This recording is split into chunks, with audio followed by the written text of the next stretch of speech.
হ্যাঁ, আজকে 25শে ডিসেম্বর। আমি বাড়িতে এসেছি আমার মা বাপির সাথে 25শে ডিসেম্বর মানাতে। সকাল সকাল বাজারে গিয়ে চিকেন নিয়ে এসেছি, কচুরি নিয়ে এসেছি খাওয়ার জন্য এখন। আর যেটা 25শে ডিসেম্বরের স্পেশাল কেক কেক নিয়ে এসেছি। আমার এই কেকটাই ভালো লাগে, ফ্রুট কেক বেক করা, লেবু, জয়নগরের মোয়া।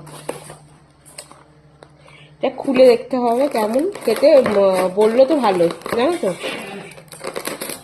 জয়নগরের মোয়া। আগে খুলছে না।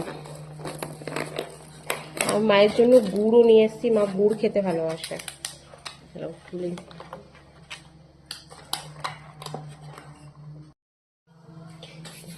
জয়নগরের মোয়া আর গুড়।